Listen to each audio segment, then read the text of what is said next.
Wendell did everything right. He built his retirement spreadsheet the way every finance blog tells you to.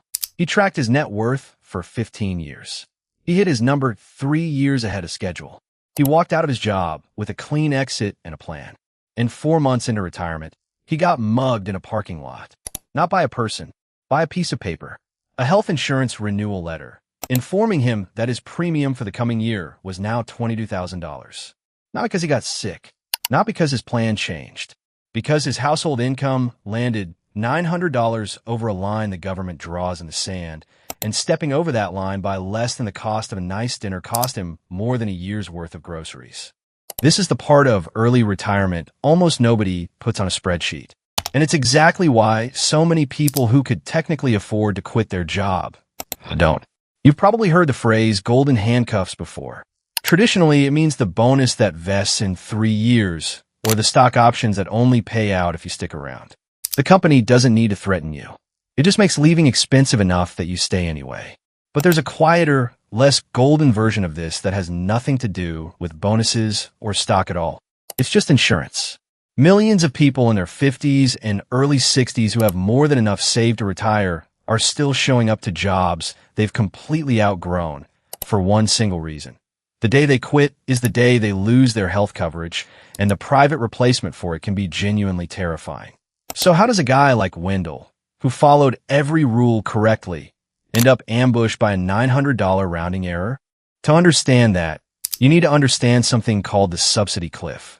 When you buy health insurance on the ACA marketplace, instead of getting it through an employer, the government helps cover part of your premium, but only if your household income falls under 400% of the federal poverty level. For 2026, that threshold sits at roughly $62,600 for a single person and around $84,600 for a 2-person household.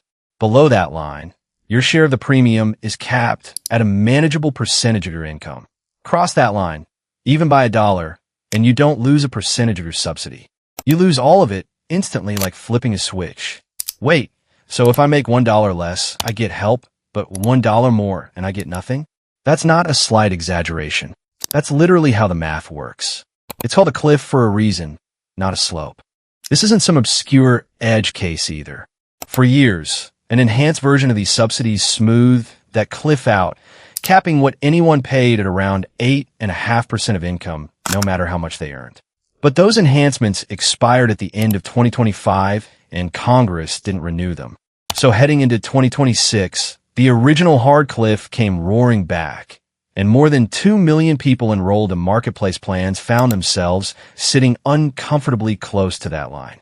Real households have already reported watching their full monthly premium jump from around $700 to well over $2,000 the moment their income crept just above the threshold.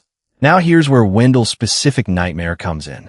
He and his wife are both in their early 60s, several years from Medicare eligibility at 65. Insurance companies are allowed to charge older enrollees up to 3 times what they'd charge a 25-year-old for the exact same plan.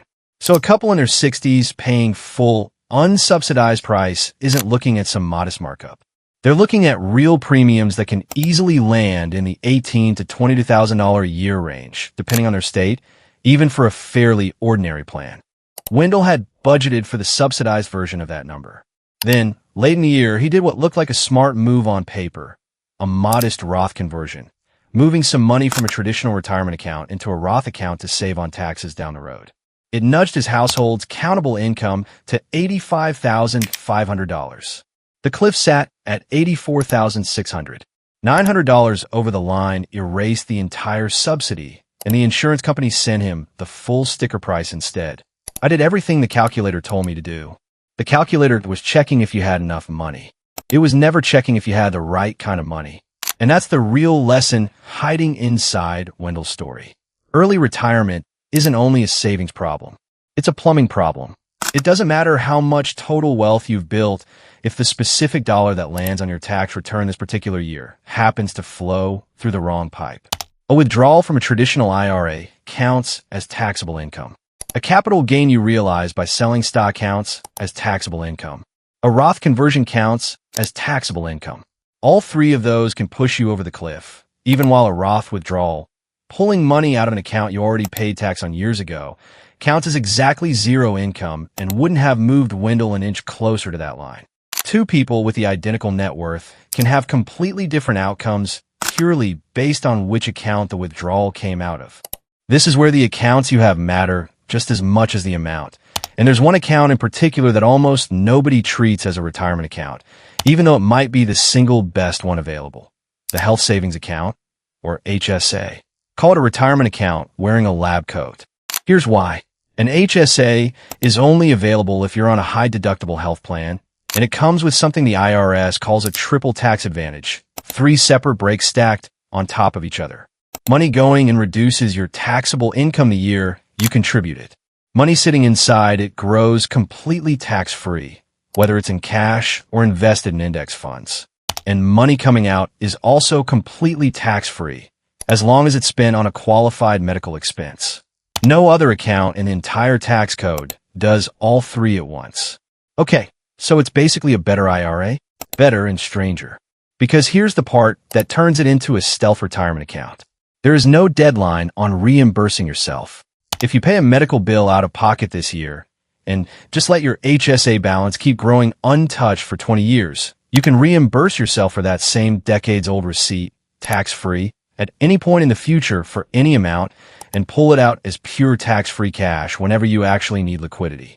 And critically, because it's a qualified medical withdrawal, it does not count as income on your tax return. It doesn't touch your magi.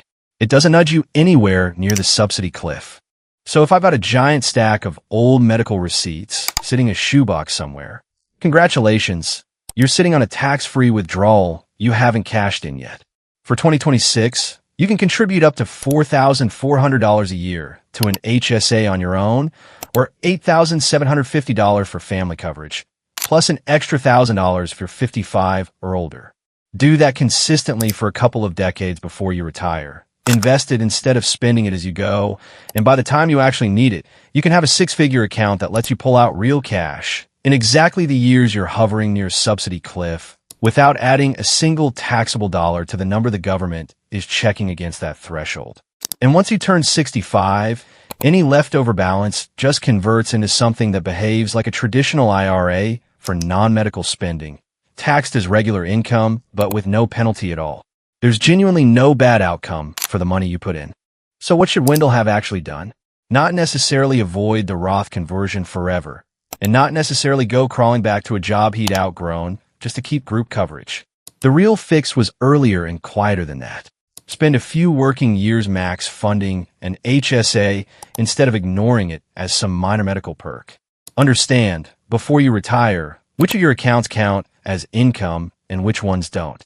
And in the specific years your gap between leaving work and turning 65, treat your magi like a thermostat you're actively managing, not a number that just happens automatically. Because the final boss of early retirement in America was never really the stock market, and it was never really your savings number. It's a health insurance system built entirely around a handful of income thresholds that don't care how much money you actually have, only how much of it shows up as taxable in any single calendar year. Wendell had more than enough money to retire. He just hadn't learned yet which pipe it was supposed to flow through. If you want the full walkthrough on managing magi year by year in early retirement, tell me in the comments and I'll build that one next.